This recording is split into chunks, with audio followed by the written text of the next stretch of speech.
So, babala pala ito mga sir sa inyong TV pag may guhit na. Ito po si ma'am po, matagal na ito naging kwara sa akin. So, mga 3 months ago bago niya pinagawa sa akin. 3 months or 2 months po, basta matagal po. Unang inquire niya sa akin, guhit lang po. So, yun, lumala na.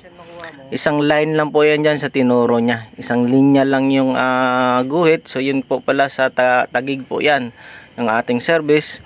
So, yun nga po, babala na pagka mahal nyo ang inyong gamit or mahal nyo yung TV, makaiwas kayo gastos kasi mahal din po talaga yung Sony. Kahit ano man pong klaseng TV po yan at ay para po maagapan natin, hindi agad kayo bumili na naman ng bago kasi po katulad nyan, hindi na po natin talaga nagawa ng paraan kasi po kino-continuous pa na pinapagana kahit may guhit na po. So ito po kasi yan po, left and right signal po yan. Ina-explain natin sa customer na left and right signal na naway bawat service natin may makuha tayong isang magandang signal po dyan kung saan man yan dyan, sa left man or right. So yun nga po, nakita natin, tinira natin sa right side, pero yung right side na yan wala talaga, meron talagang bar lines.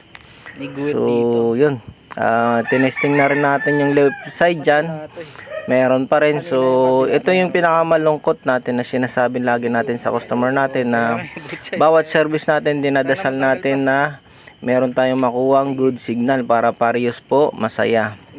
So yun po, wala po talaga tayong magawa dyan kasi both side na po may tama ang inyong panel. So yun nga po, hindi po natin dinadasal yan na hindi mag-success. Syempre wala naman technician na ganun po, di ba?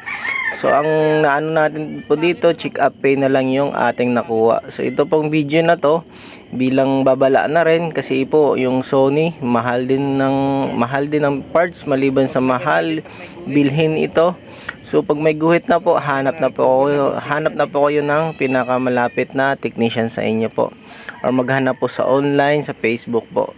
So yun po, bumawi na lang tayo rito sa kanilang TV na another 65 inches. Sinet up na rin natin para tumagal. Yun nga po, ang history po ng kanilang TV nasa gilid ng rep, overheat. So nasira yung kanyang panel, tapos lumalampas po ng 40 degrees centigrade ang kapaligiran ng kanilang TV. Lalo na ngayon po pag frameless, hindi niya masyado matanggal yung init sa kanyang gilid, o yun nga po, yun nating laging na-encounter ngayon mga frameless TV.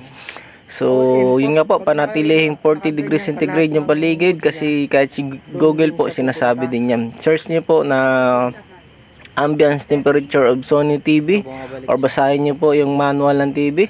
Ang dami ko na pong video po dyan na binibilin or sinisharing, scaring na i-maintain yung 40 degrees centigrade kasi yun nga pong sinasabi ni Google tsaka ng manual ng TV.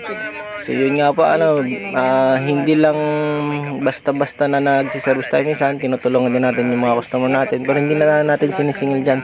Check up pay na lang yan, kumbaga. Natulungan natin sa mga ibang appliances nila. Nga po, sa gusto pa magawa ng service ako ng Calabarzon, NCR. Maraming salamat po. God bless us.